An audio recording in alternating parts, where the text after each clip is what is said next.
Welcome back to another video. Today we're going to be talking about my 5 reasons for wanting to get into self-sufficiency and growing our own food and making our own food.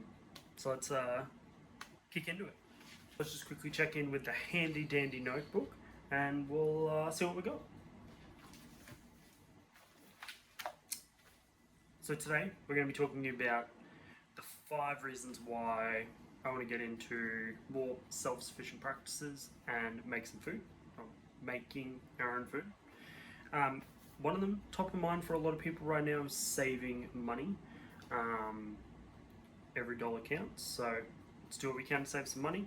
Also want to understand and know where our food is coming from. If I'm putting food on a plate, I want to know where that food's coming from, making sure that that's being treated properly or what they're using on that food before we chuck it on a plate.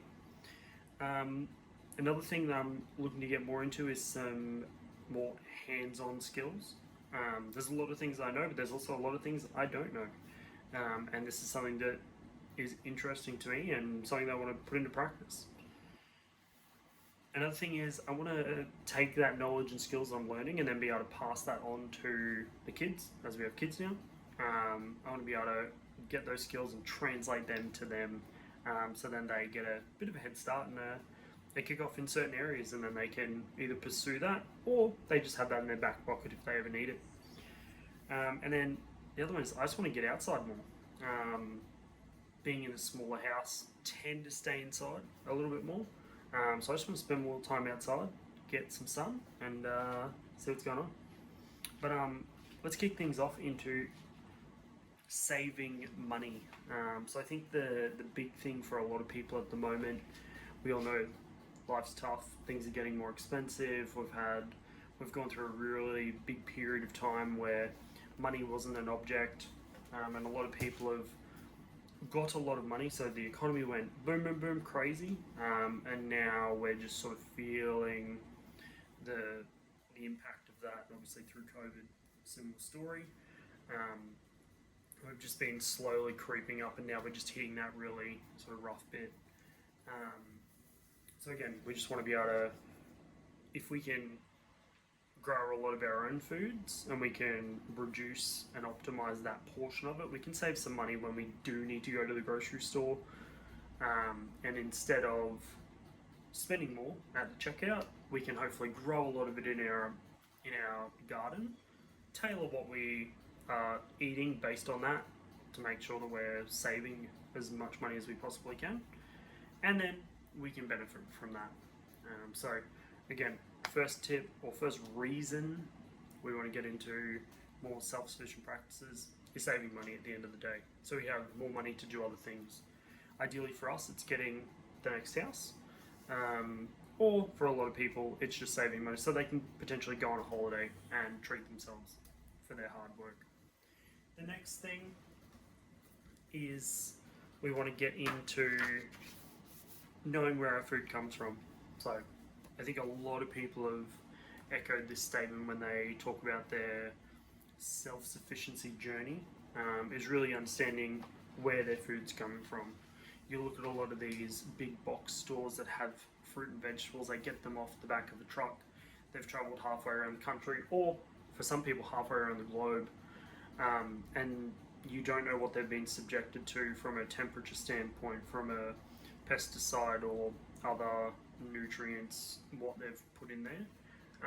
Again, a lot of these companies and growers are forced to declare certain things, but if they're below a certain threshold, they don't need to tell you.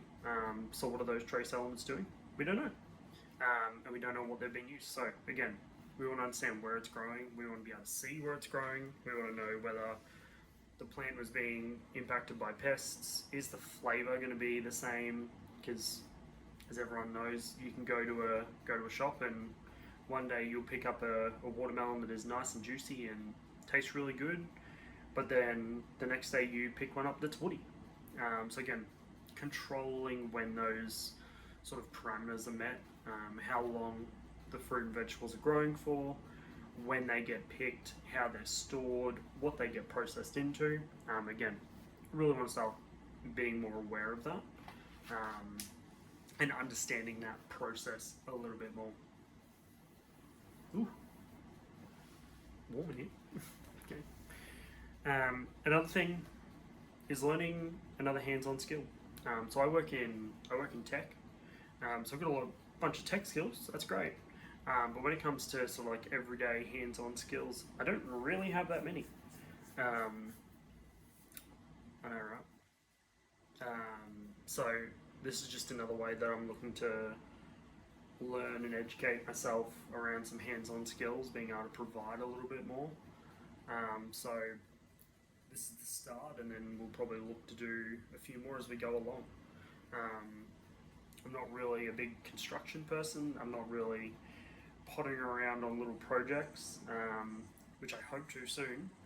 Um, but yeah, I'd really want to just build up that sort of other side of those skills that I don't currently have. So the things that we're thinking about building will be like garden beds.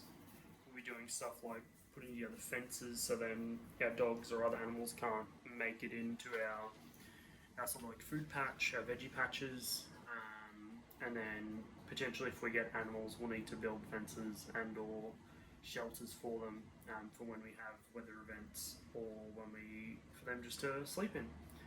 So again, that'll be part of the skills that I'm looking to really build up in that sense. So I'm hoping that that'll be something that we can look at, something that I can look at, I should say.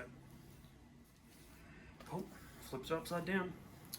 Going back to the handy dandy notebook, we have on the back of those skills that I want to learn, I want to also take that probably a little step further, and I want to build up that my own knowledge and skills, so then I can pass that on to our children, whether they decide to use them or not. I want to expose the children to that from a fairly young age. So then, if they do ever decide to take that up, to take that as a hobby or do anything in that area, they've got that sort of understanding already, and make it optional. If they want to pursue that type of work, sure, do that. If they want to continue doing that stuff when they move out of home and they do their own thing, sure. I just want to give them that option and give them those skill set to do that. So I think that'll be the most rewarding part of this. There is a level of self satisfaction I get out of me doing that work, but I think a lot of that will be engaging and entrusting, imparting that knowledge onto the children, which I think will be a good stepping stone for them as they're getting older. Um, and they're able to help out a little bit more around the house, which is cool. So I think the more time we can spend imparting knowledge or educating them outside of the standard reading, writing, spelling, maths, science, stuff like that, if we can just impart knowledge, fun, and tie that back to our food and the food you're getting from these different activities, I think that's a really purposeful way to educate kids, especially nowadays. And I guess the last reason that I want to do more of this stuff is to get outside more. As I mentioned earlier in the video, I work in tech. So I work behind a computer, behind a laptop, indoors. Cool, I could work outside. I could take my laptop and work outside. I can work from anywhere that I want to. But I am confined generally to an office, to inside, and I think that just plays on you. Being inside for so much, I think it plays a little bit too much on you, and it's not great. So I want to every opportunity I can get be outside a little bit more, be in the sun, be in the elements, be in the mud, do all that sort of stuff. So I'm hoping that will help out a little bit more. On the back of that as well, I do want to start a bit of a series, which will probably be in shorts, probably won't be too much long form content, which will be actually there might be one or two. I self planned it out.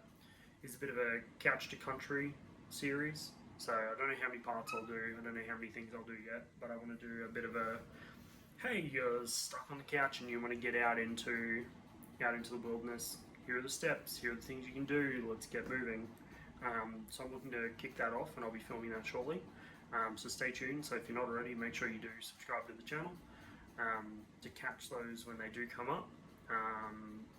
But yeah, like I want to, so like I guess the reason why I want to do this is help people that are in the same spot I am. Maybe they are in tech, maybe they work another job that is indoors all the time behind a computer, and maybe they want to get out more, or maybe they want to control what they eat a bit more, or everyone says when you do grow stuff yourself, it does taste better than the shops. So if you want some nutritious food that you like the taste of because you grew it in your own garden, bingo, we're in the right spot. Let's learn together, and let's